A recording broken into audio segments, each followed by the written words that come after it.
ఐబక్ వీళ్ళిద్దరూ కుతుబుద్దీన్ ఐబక్ వీళ్ళిద్దరూ ఉత్తర భారతదేశంలో దండయాత్రలు చేస్తున్నారు. మహమ్మద్ ఘోరీ దండయాత్రలు అయిపోయిన తర్వాత ఉత్తర భారతదేశంలో పృథ్వీరాజ్ చౌహాన్‌ను ఓడించాడు. ఆ కాలంలోనే పృథ్వీరాజ్ చౌహాన్ సమకాలీనుడు, పృథ్వీరాజ్ చౌహాన్ మామ అయినటువంటి గహద్వాలా కింగ్డమ్, గహద్వాలాను పరిపాలిస్తున్నటువంటి జయచంద్ర ఇతని కూతుర్ని పృథ్వీరాజ్ చేసుకున్నాడనే ఉద్దేశంతో అంటే ఇతని కూతురు సంయుక్తను పృథ్వీరాజు పెళ్లి చేసుకున్నాడనే కోపంతో పృథ్వీరాజ్కు అగేనెస్ట్ అవుతాడు. అంటే Jayachandra just like Prakash Raj present hero లాగా. జయచంద్ర పృథ్వీరాజ్ చౌహాన్ మీద అంటే మనకి వీళ్ళిద్దరి యొక్క వైరం ఉంది అని దేంట్లో తెలుస్తుంది అంటే పృథ్వీరాజ్ రాసు అనే గ్రంథంలో తెలుస్తుంది. ఇదొక్కటే మనకు ఆధారం. పృథ్వీరాజ్ రాసు అనే గ్రంథాన్ని చాంద్ పర్దాయ్ రాశాడు. ఈ గ్రంథంలో వీళ్ళిద్దరికి వైరం ఉందని మహమ్మద్ ఘోరీ పృథ్వీరాజ్ చౌహాన్ ఓడించినప్పుడు జయచంద్రుడు అతనికి సహాయం చేయలేదని, later period Mohammed Ghori became husband of Jayachandra, వీడికి మూడయ్యాడని చెప్పేసి జయచంద్రుడు కూడా ఓడించాడు. గహద్వాల రాజ్యాన్ని ఓడించాడు. ఉత్తర భారతదేశాన్ని అంతా ఓడించిన తరువాత, ఉత్తర భారతదేశాన్ని అంతా ఆక్రమించిన తరువాత 1206లో భారతదేశంలో తురుస్క సామ్రాజ్యాన్ని స్థాపించాడు. తురుస్క సామ్రాజ్య స్థాపకుడు భారతదేశంలో తురుస్క సామ్రాజ్య స్థాపకుడు ఎవరు? మహమ్మద్ ఘోరీ. ఈ తురుస్క సామ్రాజ్యము 1206కి పూర్తయింది. 1206 నుంచి 1526 వరకు ఈ తురుస్క సామ్రాజ్యాన్ని 5 రాజ్యవంశాలు పరిపాలించాయి. రాజవంశాలు 5 డైనాసిటీస్ రూల్ చేశాయి. మహమ్మద్ ఘోరీ 1206లో తిరిగి వెళ్తున్నప్పుడు, యాక్చువల్లీ అతను ఇండియాకి వస్తున్నప్పుడు ఒక తెగను గెలికొచ్చాడు. అతను తిరిగి వెళ్తున్నప్పుడు వాళ్ళు చంపేశారు. గుర్తుపెట్టుకోండి, ఇతను క్వెట్టా అనే ప్రాంతంలో మరణించాడు. క్వెట్టా అనే ప్రాంతంలో 2 ముస్లిం రాజులు చనిపోయారు. దీన్నే తట్టా అని కూడా అంటారు. ఇది పాకిస్తాన్లో థిక్కెస్ట్ ఫారెస్ట్, బాగా దట్టమైనటువంటి అడవులు ఉన్నటువంటి ప్రాంతం. ఇక్కడ ముఖ్యంగా కొండ జాతి వాళ్ళు చాలా భయంకరంగా ఉంటారు.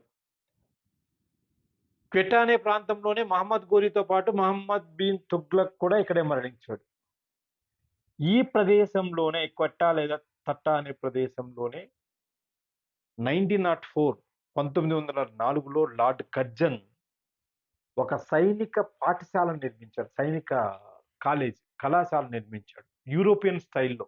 అంటే యూరోపియన్ సైనిక శిక్షణ ఇవ్వడానికి ఇక్కడ స్థాపించబడింది అది. సో క్వెట్టా అనే ప్రాంతంలో ఆ విధంగా జరిగింది. ఇకపోతే ఇతను మరణించాడు కాబట్టి, ఇతను మరణించిన తర్వాత ఇతని ప్లేస్ లో కుతుబుద్దీన్ ఐబక్ రూల్ చేయడం జరిగింది.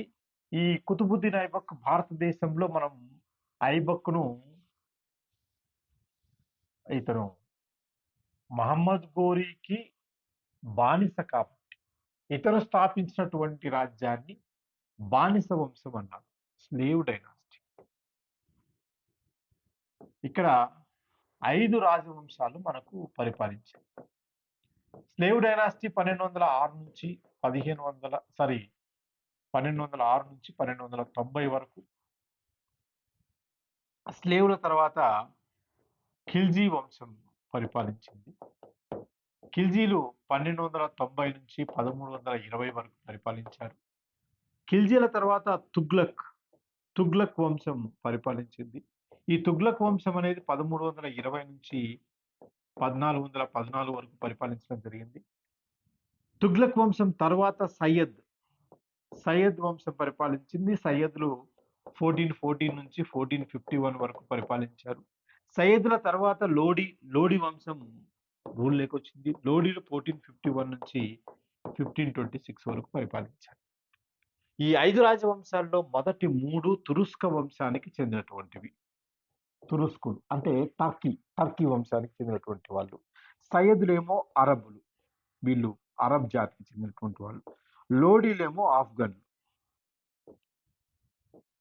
ముస్లింలలో తేడాలు ఉన్నాయి మళ్ళీ. తురుస్కులు, అరబ్బులు, ఆఫ్ఘన్లు. తురుస్కులు అనేటటువంటి వాళ్ళు మనకు టర్కీ ఏరియా నుంచి వస్తారు. అరబ్బులు సెంట్రల్ ఏషియా నుంచి వస్తారు. ఆఫ్ఘన్లు ఆఫ్ఘనిస్తాన్ నుంచి వచ్చినటువంటి వాళ్ళు. ఈ విధంగా 5 డైనాసిటీలు రూల్ చేశాయి. ఈ 5 డైనాసిటీల్లో ఎక్కువ కాలం పరిపాలించినటువంటి వాళ్ళు తుగ్లక్‌లైతే, అత్యంత తక్కువ కాలం పరిపాలించినటువంటి వాళ్ళు ఖిల్జీలు. ఇక వీళ్ళలో కూడా ఎక్కువ రోజులు పరిపాలించినటువంటి వాడు లోడీలలో బహలూల్ లోడి అనేటటువంటి వాడు బహలూల్ లోడి. ఇతను 39 సంవత్సరాలు పరిపాలించాడండి. 1485 నుంచి 1517 వరకు. దాదాపుగా 39 సంవత్సరాలు ఇతను పరిపాలించడం జరిగింది. బహలూల్ లోడి ఎక్కువ సంవత్సరాలు పరిపాలించినటువంటి రాజు, సుల్తాన్. ఇక తక్కువ రోజులు పరిపాలించినటువంటి వాడు. ఎక్కువ వంశం అంటే ఏ వంశంలో ఎక్కువ మంది రాజులు ఉన్నారంటే స్లేవ్ డైనాసిటీలో 11 మంది రాజులు ఉన్నారు. తక్కువ ఉన్నటువంటి వాళ్ళు లోడీలు. లోడీలలో 3 మాత్రమే ఉన్నారు. ఎక్కువ మంది ఉన్నటువంటి వాళ్ళు బానిస వంశంలో ఉంటే, తక్కువ మంది ఉన్నటువంటి వాళ్ళు లోడీలు ఉన్నారు. ఇక వీళ్ళ తర్వాత మనకు కొన్ని ఇంపార్టెంట్ థింగ్స్ అంటే ఈ ఢిల్లీ సుల్తానుల్లో సమాధుల నిర్మాత లేదా సమాధుల ఫాదర్ ఆఫ్ టూమ్స్ అని ఇల్టుట్మిష్ అంటారు. ఇల్టుట్మిష్ భారతదేశంలో నాణ్యాలు ప్రవేశపెట్టాడు. రాగి, సిల్వర్ టంకా, కాపర్ జీతాలని.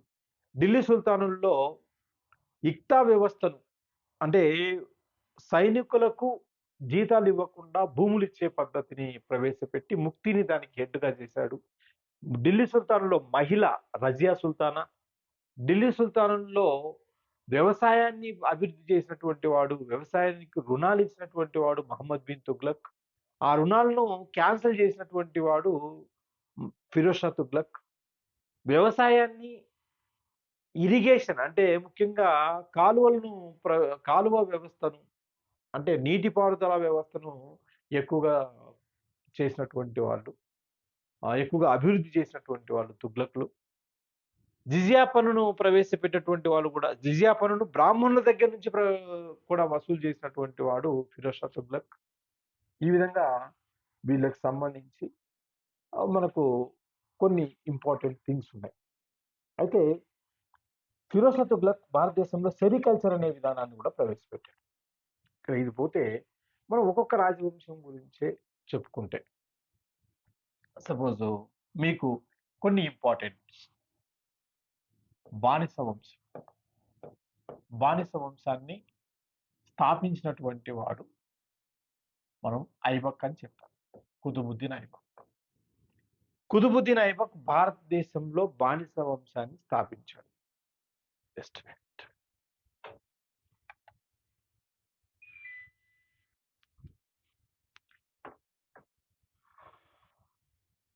ఐబక్ బానిస.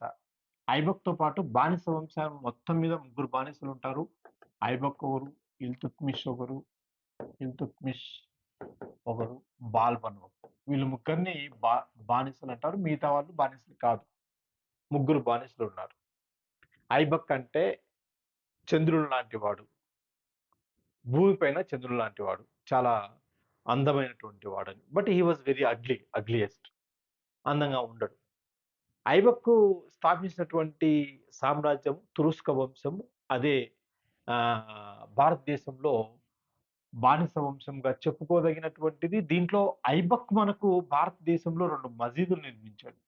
మొదటిసారిగా మసీదులు నిర్మించినటువంటి వాడు కుతుబుద్దీన్ ఐబక్. మొదటి మసీదు కువాత్ ఉల్ ఇస్లాం. ఇది ఢిల్లీలో నిర్మించడం జరిగింది. ఢిల్లీలో దీనికి విష్ణు దేవాలయం ఉండేది. విష్ణు దేవాలయాన్ని పడగొట్టేసి ముఖ్యంగా మసీదు నిర్మించడం జరిగింది. మసీదు నిర్మాణం ఎలా జరిగేదంటే సింపుల్‌గా శాంక్టమ్ శాంక్టోరియం అంటే గర్భగుడిని తొలగించేసి మిగతా వాల్స్ అలాగే పెట్టి దానికి ఒక పేరు పెట్టేవాళ్ళు. ఈ కువాతుల్ ఇస్లాం మసీదు మొట్టమొదటి మసీదు ఇది ఢిల్లీలో నిర్మించబడింది. దీని తర్వాత రెండోది అదయ్ దిన్ కా జోప్రా. అదయ్ దిన్ కా జోప్రా. అదయ్ దిన్ కా జోప్రా అనేది అజ్మేర్‌లో ఉన్నటువంటిది. ఒరిజినల్‌గా ఇది సరస్వతి దేవాలయం. దీన్ని విగ్రహరాజ విశాల దేవ అనేటటువంటి చౌహాన్ రాజు, విగ్రహరాజ విశాల దేవ అనేటటువంటి ఒక చౌహాన్ రాజు ఈ దేవాలయాన్ని నిర్మించాడు. సరస్వతి టెంపుల్. ఇందులో గోడల పైన హరికేలి అనే నాటకము వేయబడింది. హరికేలి నాటకం.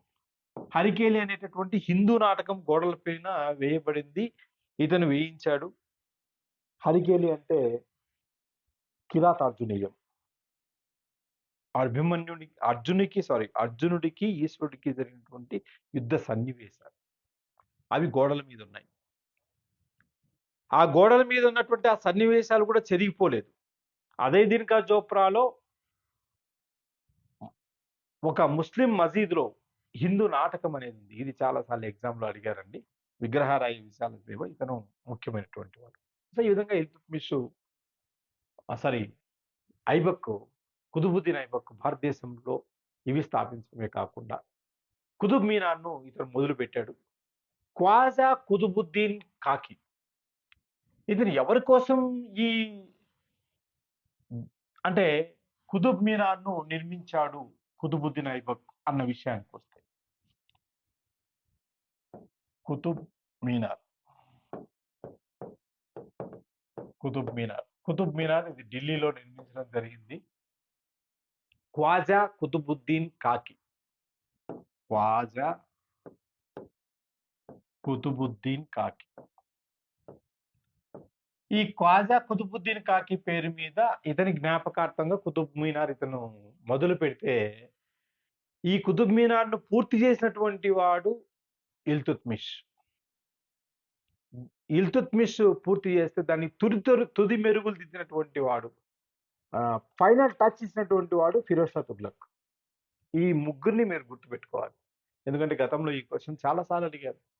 ఇప్పుడు నేను చెప్తున్న పాయింట్స్‌లో మొత్తం ప్రీవియస్‌గా అడిగినటువంటి ఏబీపీఎస్‌లో అడిగినటువంటి ప్రశ్నలే. ఐబక్ తర్వాత ఇల్తుత్మిష్ మనకు ఇంపార్టెంట్. ఇల్తుత్మిష్ ఆల్రెడీ మనం చెప్పాము. ఇల్తుత్మిష్ కాలంలో భారతదేశంలో ఇల్తుత్మిష్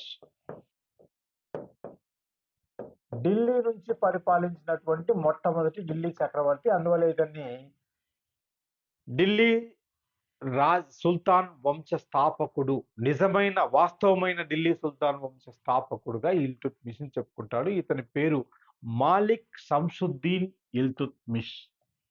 మాలిక్ శంసుద్దీన్ ఇల్తుత్మిష్ ఇతని పూర్తి పేరు మాలిక్ శంసుద్దీన్ ఇల్తుత్మిష్. ఇతను ఎవరు? ఒరిజినల్లీ మహమ్మద్ గోరీకి ఐబక్కు ఇతను స్లేవ్ అంటే బానిస. ఐబక్కు స్లేవ్ ఎవరు అంటే ఇల్తుత్మిష్. కాబట్టి ఇల్తుత్మిష్‌కు ఏం పేరుందంటే బానిస slave of slaves. Slave of slaves. బానిసలకు బానిసగా ఇతను చెప్పుకుంటాడు ఇల్తుత్మిష్. ఇల్తుత్మిష్ ఒక పరిపాలన వ్యవస్థను ప్రవేశపెట్టాడు.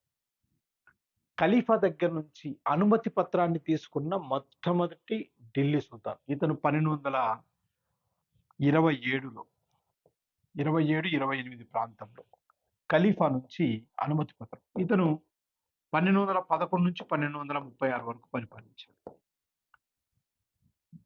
ఖలీఫా అనుమతి పొందినటువంటి మొదటి వ్యక్తి. దాన్ని డిక్రీ అంటారు. ఖలీఫా నుంచి డిక్రీ.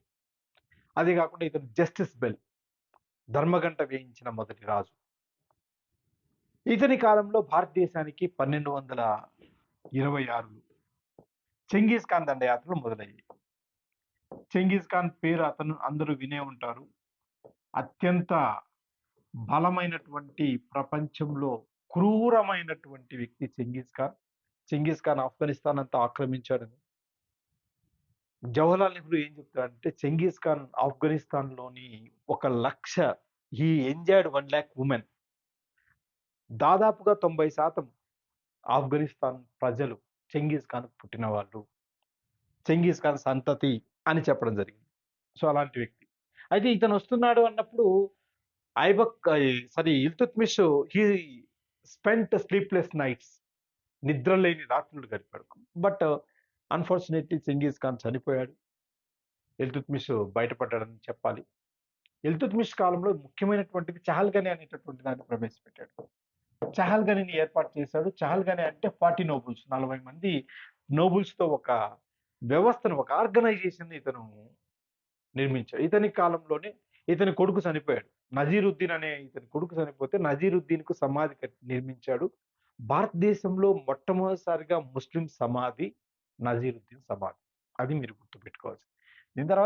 ఇతని తర్వాత ఇతని కొడుకులెవరు బలమైనటువంటి వాళ్ళు, శక్తివంతమైనటువంటి వాళ్ళు కాదు కాబట్టి కూతుర్ని రాజ్యానికి వారసురాలిగా చేశాడు. ఆమె రజియా సుల్తానా. రజియా సుల్తానా 1236 నుంచి 1240 వరకు పరిపాలించింది.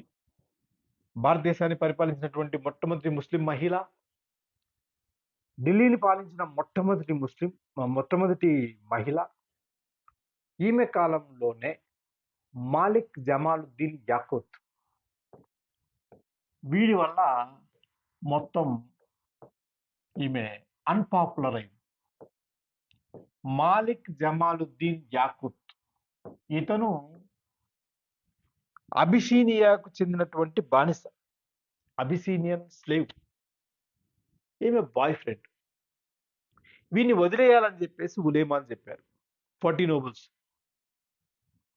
మీరు చహల్‌గని అనేటటువంటి దాన్ని ఎలా గుర్తుపెట్టుకోవాలంటే, చహల్‌గని అనేటటువంటిది 40 మంది నోబుల్స్. వీళ్ళు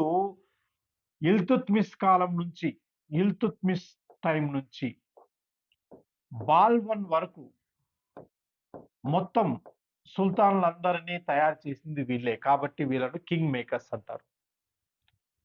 సో, వీళ్ళు వద్దన్నారు కాబట్టి ఆమె ఇతని స్నేహాన్ని వదిలేసింది. ఆమె కాలంలోనే సున్నీలు, షియాలు గొడవ పడ్డారు. బ్లడీ రజియా అనేటటువంటి పేరు ఆమెకొచ్చింది.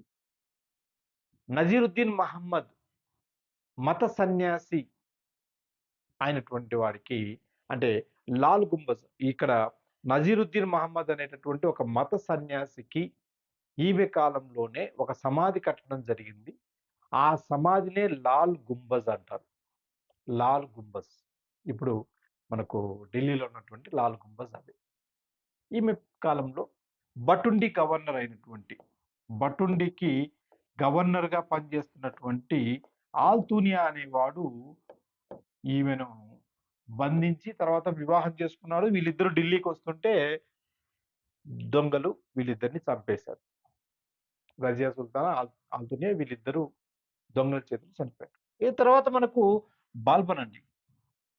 అత్యంత ముఖ్యమైనటువంటి వ్యక్తి గియాజుద్దీన్ బాల్బన్. ఇతను 1246 నుంచి 1266 వరకు 1266 నుంచి 1286 వరకు పరిపాలించాడు బాల్బన్. బాల్బన్ మొత్తం బానిస వంశంలో గొప్పవాడు గియాజుద్దీన్ బాల్బన్. ఇతను ఒక తోటమాలి నుంచి రాజు అయినటువంటి వాడు. Slave to Sultan. స్లేవ్ అనేది లోయెస్ట్, సుల్తాన్ అనేది హైయెస్ట్. సో, స్లేవ్ నుంచి సుల్తాన్ వరకు ఇతను పరిపాలన అనేది కొనసాగించాడు. సో, బాల్బన్ ఆ విధంగా వచ్చాడు కాబట్టి ఇతను అనుసరించినటువంటి విధానాన్ని బ్లడ్ అండ్ ఐరన్ మెథడ్ అంటారు. బ్లడ్ అండ్ ఐరన్ అంటే ముళ్ళును ముళ్ళుతోనే తీయాలి, వజ్రాన్ని వజ్రంతోనే కోయాలి అనేటటువంటిది బ్లడ్ అండ్ ఐరన్ మెథడ్. ఈ బ్లడ్ అండ్ ఐరన్ మెథడ్ ప్రకారం ఇతను పరిపాలన చేయడం ఇతను కఠినమైనటువంటి నిర్ణయాలు తీసుకునేవాడు. ఇతను ఎప్పుడు రాజదుస్తులతోనే కనిపించేవాడు. Nobody had seen in civil dress. రాజు డ్రెస్ లో కాకుండా సివిల్ డ్రెస్ లో చూసినటువంటి వాళ్ళు అతన్ని ఎవరూ లేరు. రాత్రి పడుకునేటప్పుడు కూడా రాజదుస్తుల్లోనే ఖరీదైనటువంటి దుస్తులు ధరించి పడుకునేవాడు. He never laugh in the court. కోర్ట్‌లో ఎవ్వరు ఎప్పుడు ఇతను నవ్వేవాడు కాదు. ఇతని మొహాన్ని డైరెక్ట్‌గా ఎవరు చూసేటటువంటి వాళ్ళు కాదు. జోకర్స్‌నందరిని తీసేశాడు.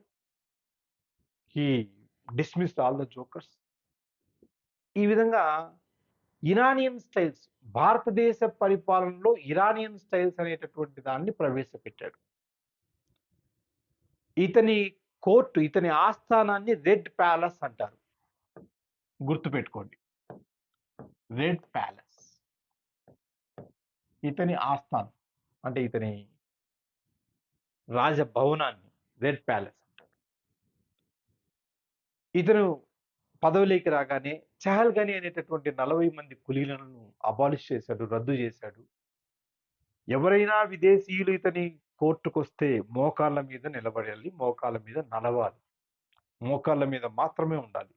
రాజు చూసినంత వరకు మోకాళ్ళ మీద ఉండాలి. ఇతను ఇరాన్ పద్ధతులను ప్రవేశపెట్టాడు భారతదేశంలో. ఇరాన్ పద్ధతులు సిజ్దా, బౌవింగ్ బిఫోర్ ద సుల్తాన్. సుల్తాన్ ఎంతవరకు ఉంటాడో అంతవరకు వంగే ఉండాలి. టైబోస్, సుల్తాన్ పాదాలను ముద్దు పెట్టుకోవాలి. Kissing sultan feet. Nowruz, Iranian festival. Iran పండుగ నౌరోజ్. నౌరోజ్ అంటే కొత్త సంవత్సరం, ఇరాన్ కొత్త సంవత్సరం. ఇరాన్ అంటే పర్షియా, పాత పేరు ఇరాన్, పాత పేరు పర్షియా. పర్షియా నుంచి భారతదేశంలో వచ్చి స్థిరపడినటువంటి వాళ్ళే పార్సీలు అంటారు. పార్సీలు అంటారు. వీళ్ళు మొదట బొంబాయి ప్రాంతంలో ఉండేటటువంటి వాళ్ళు. పార్సీలు బెస్ట్ ఎగ్జాంపుల్ అంటే టాటా బిర్లా పార్సీలు. మనకు ఇందిరాగాంధీ భర్త అయినటువంటి ఫిరోజ్ ఖాన్ పార్సీ. పార్సీలు మామూలుగా కొంతవరకు వాళ్ళు అగ్నిదేవుని పూజించే వాళ్ళు. హిందూ మతంలో కొన్ని సాంప్రదాయాలు, కర్మ సిద్ధాంతం ఇవన్నీ కూడా వాళ్ళు నమ్ముతారు. ఆగ్రాలోని మీనా బజార్లో నవరోజ్ ఫెస్టివల్ చాలా ఫేమస్. సో ఇలాగా ఈ పద్ధతుల్ని ఇతను ప్రవేశపెట్టాడు. అంతేకాకుండా ఇతను అమీర్ ఖుస్రో అనేటటువంటి ఒక అమీర్ ఖుస్రో కవిని పోషించాడు. ఇతను మత గురువు కూడా. అమీర్ ఖుస్రో కవే కాకుండా మత గురువు కూడా.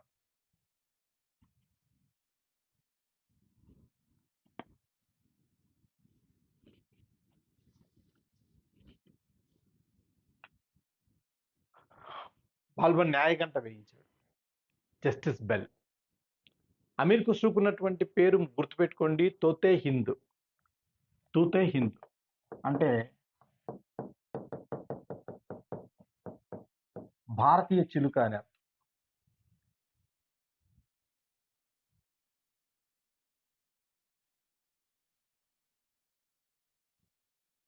తోతే హింద్ అంటే భారతీయ చిలుక అమీర్ ఖుస్రో పేరు. అమీర్ ఖుస్రోను పోషించినటువంటి రాజు, మొట్టమొదటిసారిగా పోషించిన రాజు బాల్బన్. అయితే బాల్బన్ దగ్గర నుంచి మహమ్మద్ బిన్ తుగ్లక్ వరకు అమీర్ ఖుస్రో బతికే ఉన్నాడు. దాదాపుగా అమీర్ ఖుస్రో 9 మంది రాజుల దగ్గర కవిగా ఉన్నాడు. ఇది ప్రీవియస్లీ ఎగ్జామ్స్ లో అడిగినటువంటి క్వశ్చన్. ఇకపోతే బాల్బన్ 1295లో బాల్బన్ కొడుకు మరణించడంతో 85లో బాల్బన్ కొడుకు మామూద్ అనే బాల్బన్ కొడుకు మరణించడంతో అతను కూడా మానసికంగా మనస్తాపానికి లోనై చివరికి బాల్బన్ చనిపోవడం జరిగింది. బాల్బన్ తర్వాత అతని కొడుకు కైకుబాద్ రాజ్యానికి వచ్చాడు. కైకుబాద్ పెరాలసిస్ రావడం వల్ల ఇతని కొడుకు కైమూర్స్ను రాజును చేశాడు. కైమూర్స్ అప్పుడు 3 సంవత్సరాల కైమూర్స్ను చంపేసి జలాలుద్దీన్ ఖిల్జీ సామ్రాజ్యాన్ని స్థాపించాడు. ఈ విధంగా బానిస వంశం అంతమైంది. ఖిల్జీ సామ్రాజ్య స్థాపకుడు జలాలుద్దీన్ ఖిల్జీ. ఇప్పుడు మనం ఖిల్జీల విషయానికి వస్తే జలాలుద్దీన్ ఖిల్జీ ఇతను కిల్కోరి అనే ప్రాంతం నుంచి పరిపాలించాడు. కిల్కోరి ఎందుకంటే బానిస వంశస్థులకు భయపడి ఢిల్లీ నుంచి కాకుండా ఢిల్లీకి దాదాపు 40 కిలోమీటర్ల దూరంలో ఉన్నటువంటి కిల్కోరి అనే ప్రాంతం నుంచి ఇతను పరిపాలించడం జరిగింది. ఇతని కాలంలో ఆలీ గుసాప్స్ ఇతను మంగోళ్ళ దండయాత్రను అణిచివేసి మంగోళ్ళందరినీ ఇస్లాం మతంలోకి మార్చాడు. మంగోళ్ళను ఇతను ఇస్లాంలోకి మార్చినటువంటి మంగోళ్ళను, ఇస్లాం మతాన్ని తీసుకున్నటువంటి మంగోళ్ళను నయీ ముస్లిమ్స్ అంటారు. నయా ముస్లిమ్స్. మంగోలులు ఎవరైతే ఇస్లాం మతాన్ని పాటించారో వాళ్ళను నయీ ముస్లింలు అంటారు. ఈ నయీ ముస్లింలు వీళ్ళకు హెల్ప్ చేస్తున్నటువంటి వాళ్ళు. దాదాపు 12 సార్లు మంగోళ్ళ దండయాత్రను అణిచివేసినటువంటి వాడు. ఇతన్నే మనము ఇతని కాలంలో జాఫర్ ఖాన్ అనేటటువంటి వ్యక్తి 12 సార్లు మంగోళ్ళ దండయాత్రను అణిచివేశాడు. ఇతను రుస్తుం అంటారు. ఇతని టైటిల్ రుస్తుం అంటారు. ఈ మంగోళ్ళను నయీ ముస్లిమ్స్ అంటారు. వీళ్ళు స్థిరపడినటువంటి ప్రాంతము మొగల్పురా. నయీ ముస్లిమ్స్ స్థిరపడినటువంటి ప్రాంతం మొగల్పురా అనే ప్రాంతంలో స్థిరపడ్డారు. జలాలుద్దీన్ ఖిల్జీని చంపేసి అతని అల్లుడైనటువంటి ఆలీ గుసాప్స్ అల్లావుద్దీన్ ఖిల్జీ అనే పేరు మీద రాజ్యానికి వచ్చాడు. అల్లావుద్దీన్ ఖిల్జీ ఇతను పరిపాలించింది తక్కువ కాలమైన, అంటే 1296 నుంచి 1316, 20 సంవత్సరాలు పరిపాలించాడు. ఇతను తన మార్పు నుంచుకున్నాడు. He was greatest among all the Delhi sultanates అందరిలో కల్లా గొప్పవాడు అల్లావుద్దీన్ ఖిల్జీ. ఇతని సికిందరీస్ అని అంటారు. సెకండ్ అలెగ్జాండర్ సికిందరీస్ అని. ఇతని కాలంలో విశాఖ్ ఖానా అనే భవనాన్ని నిర్మించాడు. విశాఖ్ ఖానా ఢిల్లీలో ఈ భవనాన్ని నిర్మించడం జరిగింది. ఇతను ఈ ఢిల్లీలో నిర్మించినటువంటి ఈ భవనంలో తామర పువ్వు స్వస్తిక్ గుర్తులు మనకు కనిపిస్తాయి. స్వస్తిక్ అంటే హిందూ సాంప్రదాయంలో అనుసరించేటటువంటి విధానం. ఇతను పరిపాలనా సంస్కరణలు తీసుకొచ్చాడు. స్టాండింగ్ ఆర్మీ, ఇతని దగ్గర స్థిర సైన్యాన్ని ఏర్పాటు చేశాడు. సైన్యంలో కొన్ని మార్పులు తీసుకొచ్చాడు. డాగ్ చహ్రా సైన్యంలో ఇతను తీసుకొచ్చినటువంటివి డాగ్ చహ్రా పద్ధతులు. డాగ్ అంటే బ్రాండింగ్ అనిమల్స్. హార్స్ ఏదైతే వాడుతున్నారో ఆ హార్స్ బ్రాండ్ అయినటువంటి ఆ హార్స్లు మాత్రమే యుద్ధంలో వాడాలి. ముసలివి, ముతకై ఇవన్నీ తెస్తారు కాబట్టి వాటి వల్ల రాజు ఓడిపోయే అవకాశం ఉంటుంది. చహ్రా అంటే అటెండెన్స్, సైనికులకు అటెండెన్స్. ఇవి ఇంత ముందు ఉండేవి కాదు, ఇవి అప్పుడు ప్రవేశపెట్టాడు. వీటితో పాటు ఈ దివానీ ఆరిజ్ అంటే సైనిక వ్యవస్థను, దివానీ ఆరిజ్ అనేటటువంటి సైనిక వ్యవస్థని ఇతను మళ్ళీ రివైజ్ చేశాడు. సైనిక సంస్కరణలు చేశాడు. ల్యాండ్ రిఫార్మ్స్ చేశాడు. ల్యాండ్ రిఫార్మ్స్ అంటే ల్యాండ్ రెవెన్యూ 1/2 వంతు, అంటే 50% ల్యాండ్ రెవెన్యూ తీసుకున్నాడు. ముస్లింలకైతే ఓన్లీ 1/4, పావు భాగం కట్టేటట్టు. అత్యధికంగా పన్నులు వసూలు చేసినటువంటి వాడు అల్లావుద్దీన్ ఖిల్జీ. ఈ పన్నులు వసూలు చేయడానికి దివానీ ముస్తక్రాజ్ అనేటటువంటి వాడిని ఏర్పాటు చేశాడు. దివానీ ముస్తక్రాజ్ పన్నులు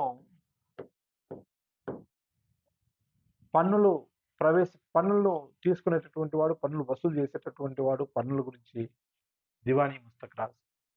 పన్నులో ముఖ్యంగా చెరాయి, గరాయి అనేటటువంటి 2 పన్నులు మనకు కనిపిస్తాయి. చెరాయి అంటే పశుపోషణల మీద వేసే పన్ను, పశుపోషణ పై పన్ను. గరాయి అంటే గరి హౌస్ ట్యాక్స్, ఇంటిపైన పన్ను. సో ఈ విధంగా పన్నులు 3 రకాలైనటువంటి పన్నులు వసూలు చేశాడు. మార్కెట్ రీఫార్మ్స్ చేశాడు. మార్కెట్ను 3 విధాలుగా, సహనాయి మండి అనేటటువంటి మార్కెట్ పేరు.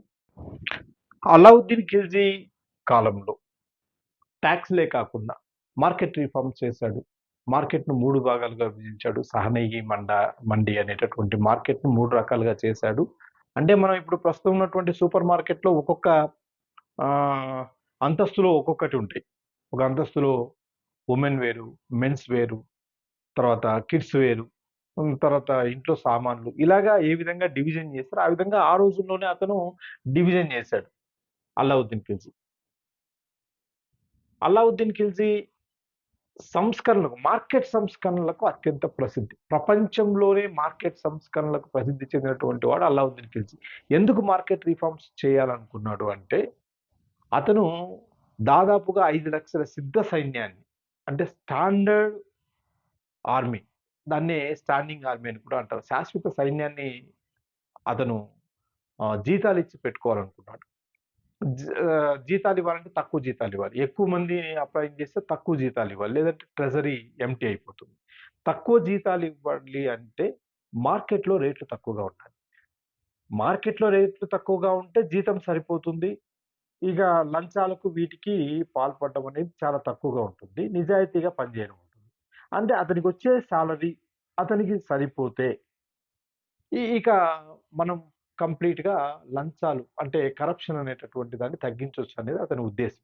కాబట్టి మార్కెట్ రిఫార్మ్స్ మీద పడ్డాడు.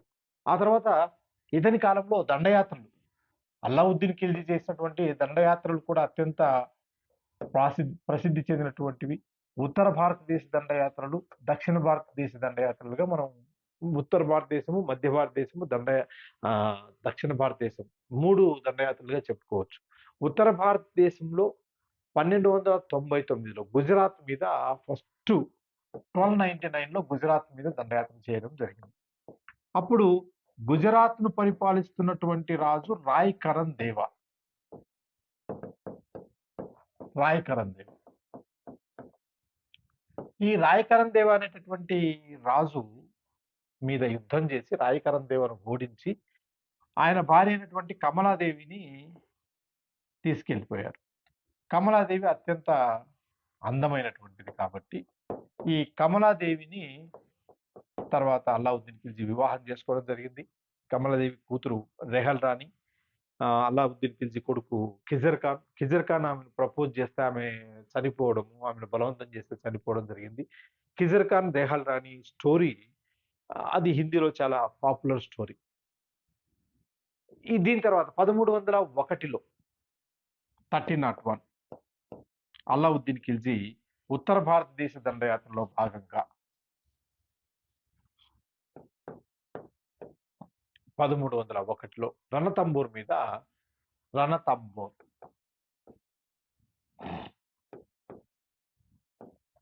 హమీద్ దేవా, రాజు హమీద్ దేవా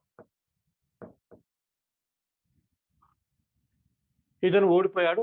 రణతంబోర్ను ఆక్రమించడం జరిగింది. 1303లో మేవార్, 1303లో మేవార్‌ను ఆక్రమించడం జరిగింది. మేవార్ రాజు రాజా రతన్ సింగ్.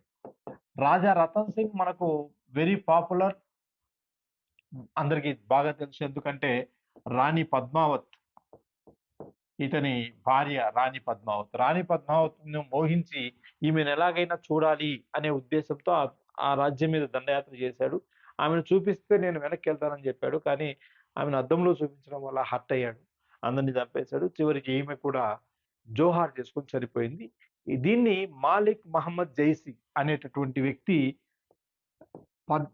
పద్మావత్ అనే పుస్తకాన్ని రాశారు. మాలిక్ మహమ్మద్ జైసీ అనేటటువంటి వాడు ఈ పుస్తకాన్ని రాయడం జరిగింది. పద్మావత్ అనే పుస్తకాన్ని. ఇది ఉత్తర భారతదేశంలో. దీని తర్వాత మధ్య భారతదేశం విషయానికి వస్తే, ఉత్తర భారతదేశంలో రాజ్యాలు అయిపోయిన తర్వాత మధ్య భారతదేశంలో మాల్వా 1305లో మాల్వాను ఆక్రమించాడు. అప్పుడు మాల్వాను పరిపాలిస్తున్నటువంటి రాజు మహలిక్ దేవా.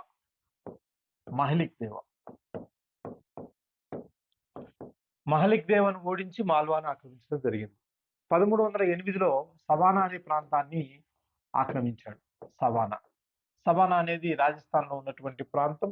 సవానాను కన్హార్ అనేటటువంటి రాజు పరిపాలించేవాడు. కన్హార్‌ను ఓడించి ఈ ప్రాంతాన్ని ఆక్రమించడం జరిగింది. ఈ 2 ప్రాంతాలు మనకు మధ్య భారతదేశంలో. తర్వాత దక్షిణ భారతదేశం, సౌత్ ఇండియా.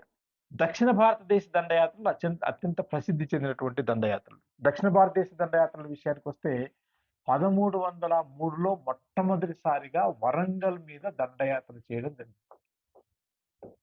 వరంగల్ పైన దండయాత్ర 1303లో వరంగల్ పైన అల్లావుద్దీన్ ఖిల్జీ దండయాత్ర చేశాడు. అల్లావుద్దీన్ ఖిల్జీ సైన్యం వచ్చింది. ఇక్కడ అల్లావుద్దీన్ ఖిల్జీ రాలేదు కానీ అల్లావుద్దీన్ ఖిల్జీ సైన్యం వచ్చింది. ఈ అల్లావుద్దీన్ ఖిల్జీ సైన్యాన్ని ఉప్పరపల్లి దగ్గర, కరీంనగర్ జిల్లా ఉప్పరపల్లి దగ్గర వెనక్కి తరిమేశారు. అక్కడ నుంచి వెనక్కి వెళ్ళిపోయింది. మీరు ఒక విషయం గుర్తుపెట్టుకోవాలి. దక్కన్ లేదా దక్షిణ భారతదేశం మీద మొట్టమొదటిసారిగా ముస్లిం దండయాత్ర ఎప్పుడు జరిగింది అంటే 1292లో దేవగిరి మీద జరిగింది. దీన్ని జలాలుద్దీన్ ఖిల్జీ కాలంలో జరిగింది. మొట్టమొదటిసారిగా దక్షిణ భారతదేశం మీద దండయాత్ర జలాలుద్దీన్ ఖిల్జీ కాలంలో అల్లావుద్దీన్ ఖిల్జీ చేశాడు. మొట్టమొదటిసారిగా వరంగల్ దండయాత్ర, ఇది చాలాసార్లు అడిగారు, 1303లో అప్పుడు ప్రతాపరుద్రుడు, రెండవ ప్రతాపరుద్రుడు రాజుగా ఉన్నాడు. కాకతీయ రాజు రెండవ ప్రతాపరుద్ర కాలంలో కాకతీయ రాజ్యం మీద 1303లో దండయాత్ర చేశారు. ఉప్పరపల్లి దగ్గర ఓడిపోయి వెనక్కి వెళ్ళిపోయారు. ఆ తర్వాత మళ్ళీ దక్షిణ భారతదేశ దండయాత్రలు అల్లావుద్దీన్ ఖిల్జీ కాలంలో దక్షిణ భారతదేశ దండయాత్రలకు నాయకత్వం వహించినటువంటి వ్యక్తి మాలిక్ కఫూర్. ఈ పేరు గుర్తుపెట్టుకోవాలండి. ఎవరు? మాలిక్ కఫూర్. ఇతన్ని ఎక్కడి నుంచి తెచ్చారు? అసలు మాలిక్ కఫూర్ ఎవరు అంటే 1296లో గుజరాత్ మీద దండయాత్ర చేసి గుజరాత్ రాజైనటువంటి రాయకరణ్ దేవను ఓడించిన తర్వాత అక్కడి నుంచి మాలిక్ కఫూర్ అనేటటువంటి ఒక బానిసను తీసుకొచ్చాడు. ఇతనికి 1000 దీనార్లు ఇచ్చారు. అంటే కాస్ట్లీయెస్ట్ స్లేవ్. అందువల్ల ఇతన్ని హజార్ దినార్ అంటారు. మాలిక్ కఫూర్ అంటే హజారి దినార్. ఇది మీరు గుర్తుపెట్టుకోవాలి. ఒకసారి ఎగ్జామ్లో అడిగాడు, ఏపీపీఎస్సీ ఎగ్జామ్లో, మాలిక్ కఫూర్ ఏ ప్రాంతానికి చెందినటువంటి వాడు అని ఏపీపీఎస్సీ ఎగ్జామ్లో అడగడం జరిగింది. చాలా మంది ఆఫ్ఘనిస్తాను లేదా వేరే ప్రాంతం పెట్టారు. ఇతను ఇండియనే. ఒరిజినల్ గా ఇతను హిందూ అయితే కన్వర్ట్ అయినటువంటి వ్యక్తి. ఇతను నైదర్ మేల్ నార్ ఫిమేల్, మధ్య రకానికి చెందినటువంటి వ్యక్తి. కొజ్జా అంటారు కదా, ఆ రకానికి చెందినటువంటి వ్యక్తి. ఇతను ముఖ్యంగా 4 ప్రధానమైనటువంటి దక్షిణ భారతదేశ రాజ్యాలు జయించాడు. ఈ 4 ప్రధానమైనటువంటి దక్షిణ భారతదేశ రాజ్యాల్లో 1308లో దేవగిరి మీద దండయాత్ర చేశాడు. దేవగిరిని యాదవులు పరిపాలిస్తున్నారు. యాదవుల రాజు రామచంద్రదేవను ఓడించి ఆ ప్రాంతాన్ని సబ్జుగేట్ చేశాడు. అంటే ఆ ప్రాంతాన్ని సమంత రాజ్యంగా చేశాడు. వాళ్ళు సమంత రాజ్యం అంటే ప్రతి సంవత్సరము పన్నులు పే చేస్తారు. దీన్ని కప్పం కడతారు. దాన్నే కప్పం అంటారు. 1309లో వరంగల్ మీద దండయాత్ర చేయడం జరిగింది. అప్పుడు వరంగల్ను పరిపాలిస్తున్నటువంటి వాళ్ళు కాకతీయ రాజైనటువంటి రెండవ ప్రతాపరుద్రుడు. ఇతను కూడా ఓడిపోయి కప్పం కట్టడానికి అంగీకరించాడు.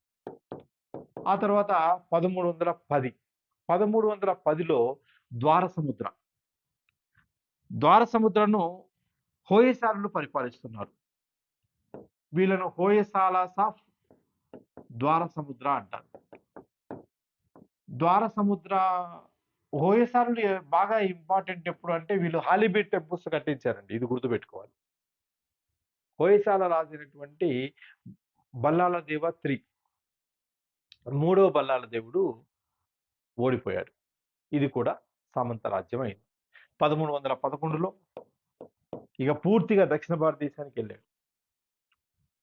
పాండ్యులైనటువంటి వీరపాండ్యన్, అప్పుడు మదురైని పరిపాలిస్తున్నటువంటి పాండ్యులు.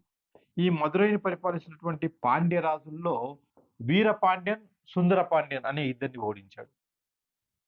ఇలా దక్షిణ భారతదేశ రాజ్యాలన్నిటిని ఓడించి ఇతను అక్కడి నుంచి మళ్ళీ తిరిగి వెళ్ళినట్టుగా తెలుస్తుంది. అయితే ఏ రాజ్యాన్ని ఆక్రమించలేదు. రామేశ్వరం వరకు వెళ్ళాడు. రామేశ్వరంలో ఒక మసీదును కట్టినట్టు తెలుస్తుంది. ఆ మసీదు ఎక్కడ ఆనవాళ్ళు లేవు. ఇక్కడ మనం గుర్తుపెట్టుకోవాల్సిందేంటంటే అల్లావుద్దీన్ ఖిల్జీ ఓడించాడు కానీ ఏ రాజ్యాన్ని ఆక్రమించలేదు. అల్లావుద్దీన్ ఖిల్జీని ఖలీఫా ఆఫ్ ద ఏజ్ అంటారు. అమీర్ ఖుస్రు అల్లావుద్దీన్ ఖిల్జీని ఖలీఫా ఆఫ్ ది ఏజ్ అన్నాడు. ఖలీఫా ఎవరో నాకు తెలీదు అని చెప్పేసి ఇతను పరిపాలించాడు. 1316లో అల్లావుద్దీన్ ఖిల్జీ ఆరోగ్యం సరిగ్గా లేక మరణించడం వల్ల అల్లావుద్దీన్ ఖిల్జీ మరణించిన తర్వాత అల్లావుద్దీన్ ఖిల్జీ కొడుకైనటువంటి ముబారక్ ముబారక్ ఖిల్జీ ముబారక్ ఖిల్జీ ఇతను రాజ్యానికి వచ్చాడు. Mubarak Khilji he was homosex. ఖిల్జీలంతా అలాంటి వాళ్ళు. ఇతను హోమోసెక్స్. ఇతను నేనే ఖలీఫాని పరిపాలించాడు. ఆల్ బాసిక్ బిల్లా ఆల్ బాసిక్ బిల్లా ఆల్ బాసిక్ బిల్లా అంటే ఐఎమ్ ద ఖలీఫా, నేనే ఖలీఫాను అని పరిపాలించడం. నేనే ఖలీఫాని పరిపాలించి ఖలీఫాను ధిక్కరించినటువంటి ఒకే ఒక ఢిల్లీ సుల్తాన్ ముబారక్ ఖిల్జీ. ఇతని తర్వాత నజీరుద్దీన్ ఖుస్రూ షా నజీరుద్దీన్ ఖుస్రూ షా. ఈ నజీరుద్దీన్ ఖుస్రూ షా అనేటటువంటి వాడు హిందూ హిందూ అయితే హిందువును ఇస్లాంగా మార్చారు. ఇతనికి బాయ్ ఫ్రెండ్.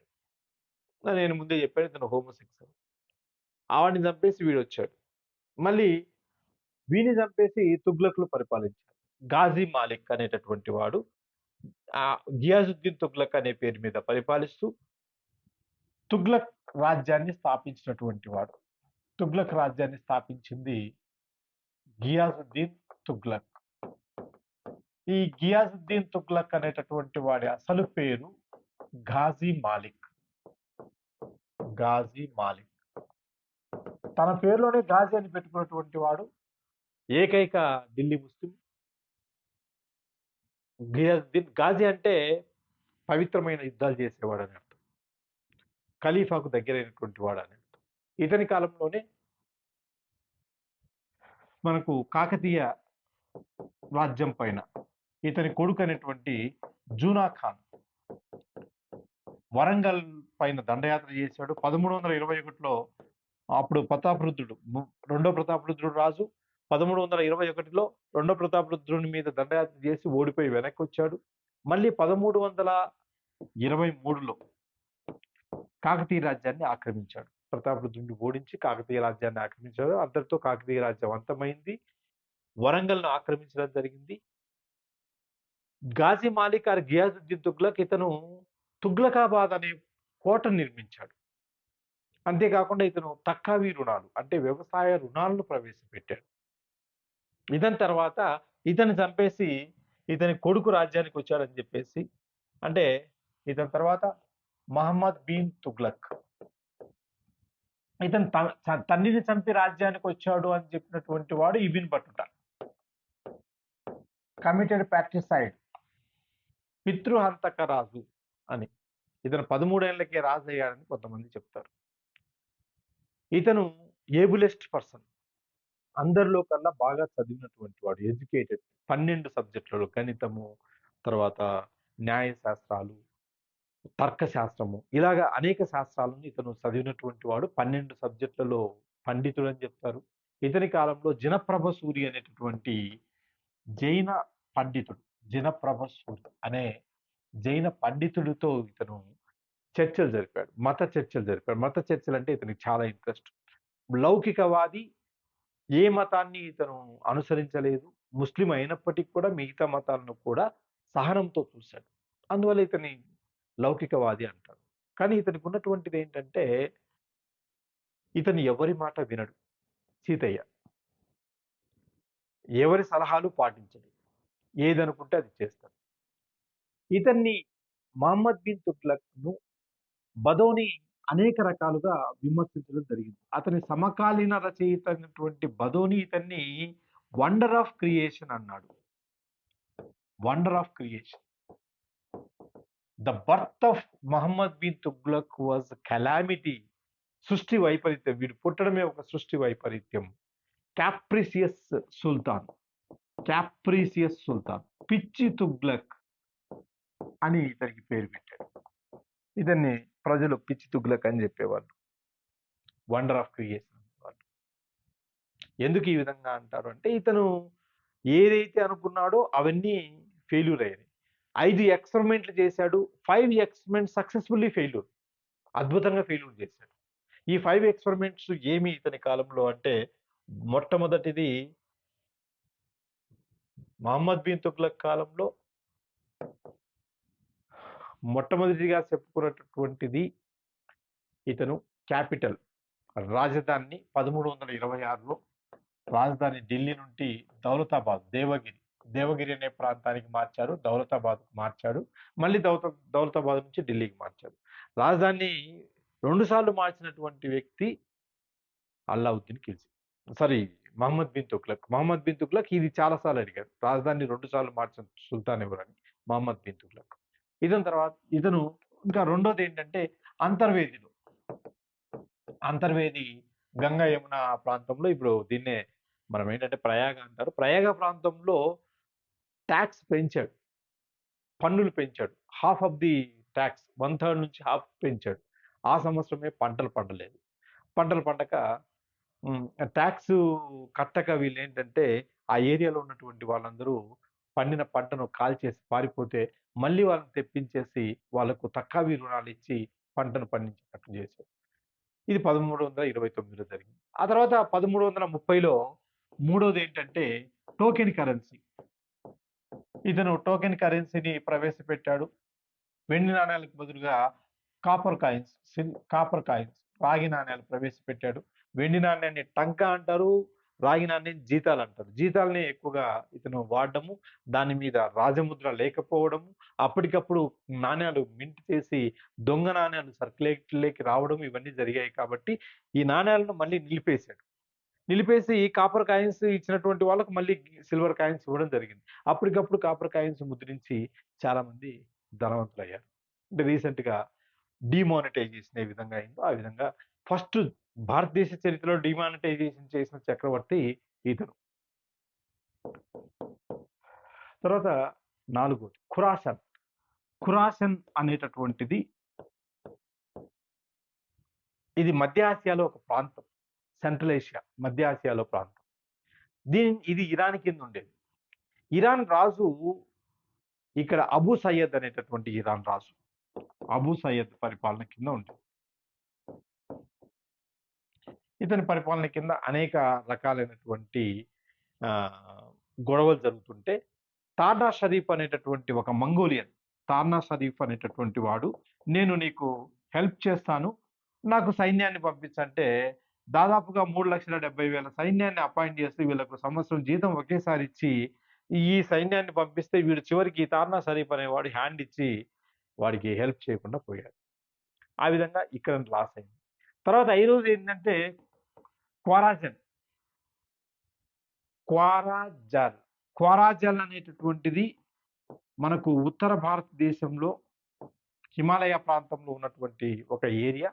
ఈ ఏరియాకు ఇతని మేనల్లుడు అన్నటువంటి ఖుస్రు మాలిక్ అనేటటువంటి వాడు, ఖుస్రు మాలిక్.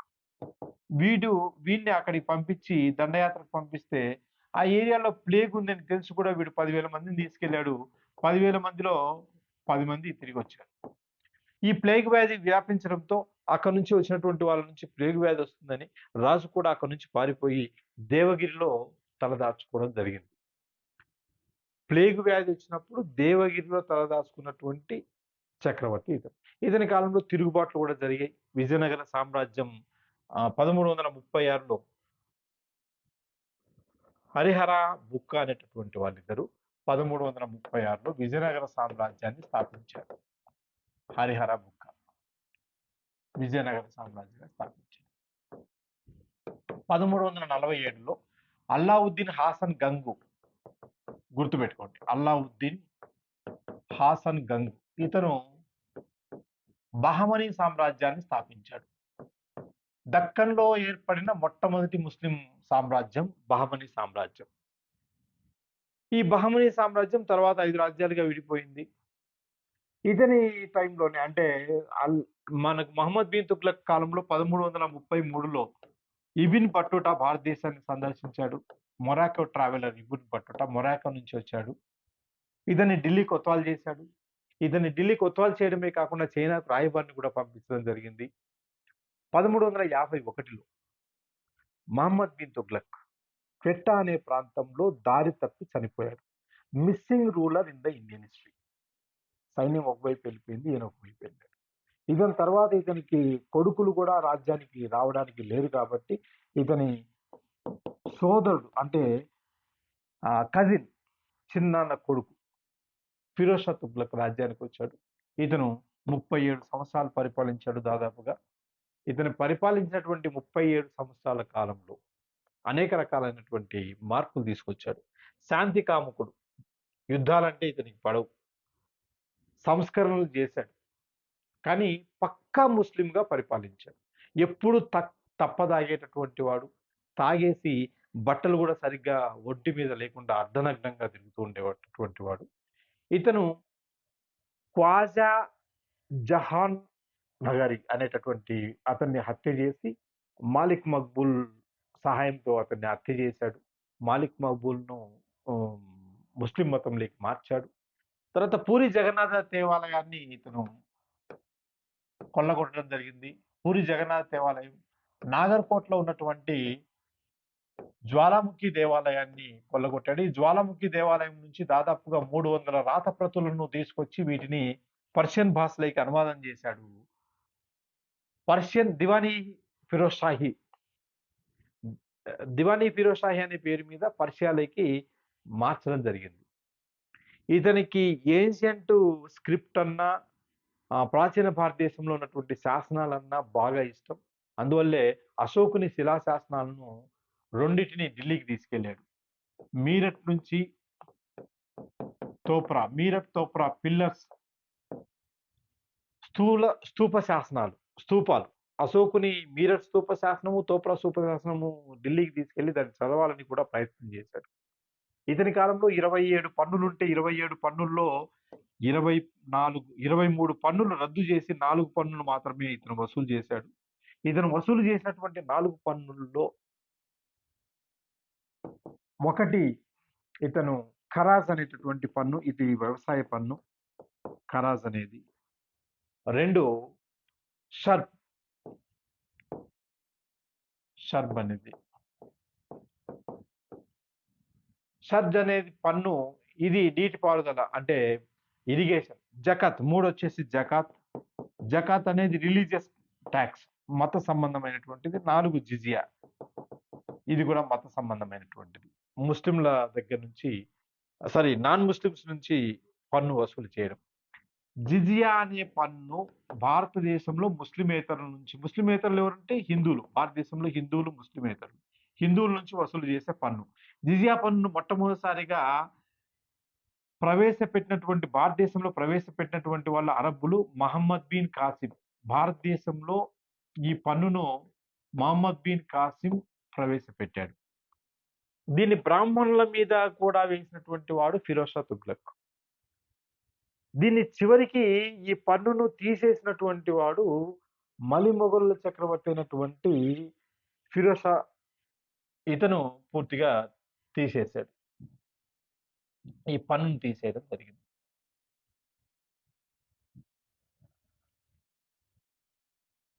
దీని తర్వాత మనకు ఇతను వ్యవసాయాన్ని బాగా అభివృద్ధి చేశాడు ఫిరోజ్ షా తుగ్లక్. ఫిరోజ్ షా తుగ్లక్ మొట్టమొదటిసారిగా నీటిపారుదల వ్యవసాయాన్ని అంటే ఇరిగేషన్‌లో సిరికల్చర్, భారతదేశంలో సిరికల్చర్‌ను ప్రవేశపెట్టినటువంటి వాడు ఇతను. బిందు సేద్యాన్ని కూడా ఇతనే ప్రవేశపెట్టాడు ఫిరోజ్ షా తుగ్లక్. తోటలు ఢిల్లీ చుట్టూ దాదాపు 2000 ఎకరాల తోటలు నిర్మించాడు. పండ్ల తోటలు నిర్మించాడు. అంతేకాకుండా ఇతను అనేక నగరాలు ఫతేబాదు, హిస్సారు, జాన్పూరు, ఫిరోజ్పూరు, ఫతేబాద్, హిస్సార్, జాన్పూర్, ఫిరోజాబాద్, ఫిరోజ్ షా కోట్లా, ఇవన్నీ ఇతను కట్టించినటువంటి నగరాలు. అనేక నగరాలు. జాన్పూర్ అనేటటువంటిది జూనా ఖాన్ పేరు మీద నిర్మించినటువంటి, జూనా ఖాన్ అంటే మహమ్మద్ బిన్ తుగ్లక్. అతని పేరు మీద నిర్మించారు. అంతేకాకుండా ఇతను కొన్ని సంక్షేమ కార్యక్రమాలు కూడా చేశారు. పేదలకు దాన ధర్మాలు చేయడానికి దివానీ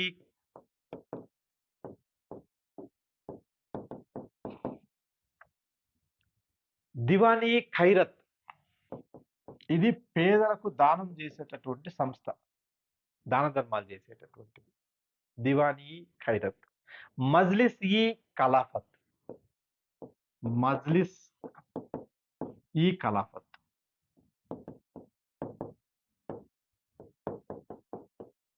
మజ్లిస్ ఈ ఖలాఫత్ అనేటటువంటి దాన్ని, ఇది ఒక సంస్థ.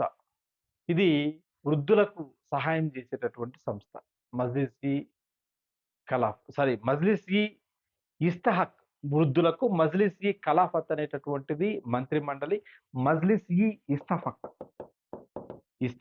ఇది ముస్లింలకు ముస్లిం వృద్ధులకు సహాయం చేసేటటువంటిది. దివాన్ ఈ బండాగన్, దివాన్ ఈ బండాగన్ స్లేవ్ వ్యవస్థను ఇతను నాశనం చేశాడు, అంటే స్లేవులను రద్దు చేశాడు. Selling and purchasing of the slaves, బానిసలను అమ్మడము కొనడము నిషేధించి వాళ్ళకు సపరేట్గా ఒక శరణాలయాన్ని ఏర్పాటు చేసి, ఈ శరణాలయంలో 1,80,000 మంది బానిసలను ఉంచాడు. దారుల్ సఫా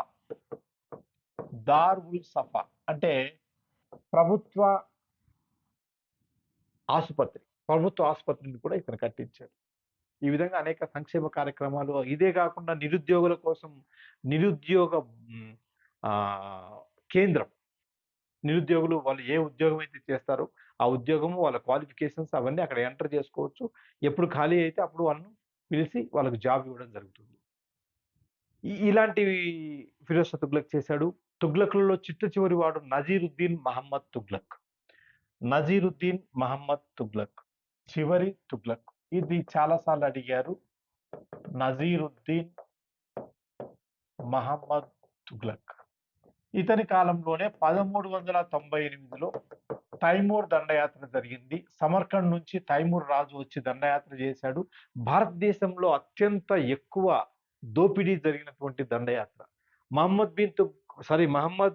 గజనీ 17 సార్లు దండయాత్ర చేస్తే అన్ని సార్లు భారతదేశంలో దానికన్నా ఎక్కువగా ఒక్కసారి తీసుకెళ్ళినటువంటి వాడు తైమూర్.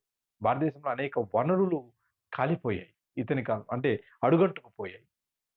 ఇతను భారతదేశం మీద దండయాత్ర చేసిన తర్వాత తైమూర్ ఖిజర్ ఖాన్ అని తన అనుచరుని ఇక్కడ పెట్టి పోయాడు. ఈ ఖిజర్ ఖానే సయ్యద్ రాజ్యాన్ని స్థాపించాడు. సయ్యద్లు వచ్చేసి అరబ్బులు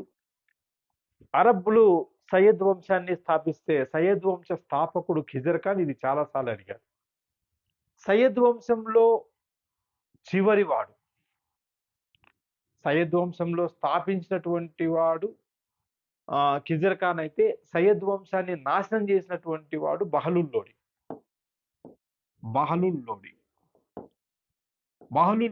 సయ్యద్ వంశాన్ని నాశనం చేశాడు. లోడి వంశాన్ని స్థాపించాడు. ఇతను భారతదేశంలో అనేక సంవత్సరాలు పరిపాలించాడు. ఎక్కువ సంవత్సరాలు పరిపాలించిన ఢిల్లీ సుల్తాన్ బహలూడి కాయిన్స్, బహలూడి నాణ్యాన్ని ఇతను ఇంట్రొడ్యూస్ చేశాడు. లోడి రాజ్యంలో గొప్పవాడు సికిందర్ లోడి. ఇతను గొప్పవాడు. ఇతను 1506లో ఆగ్రా నగరాన్ని నిర్మించాడు. ఆగ్రా నగరానికి అసలు పేరు యోగినీపురాన్ని ఆగ్రా నగరంగా నిర్మించడం జరిగింది. ఇతను గజ్ ఈ సికిందరి అనేటటువంటి ఒక మెజర్మెంట్ టూల్, భూమిని కొలిచే పద్ధతిని ప్రవేశపెట్టాడు. అంటే చైన్స్ తో భూమిని కొలుస్తారు. ఇప్పటికీ సర్వే చేసేది గొలుసులతోనే సర్వే చేస్తారు. చివరి వాడు ఇబ్రహీం లోడి. 1526లో బాబర్తో ఓడిపోయి ఈ సామ్రాజ్యం అంతమవుతుంది.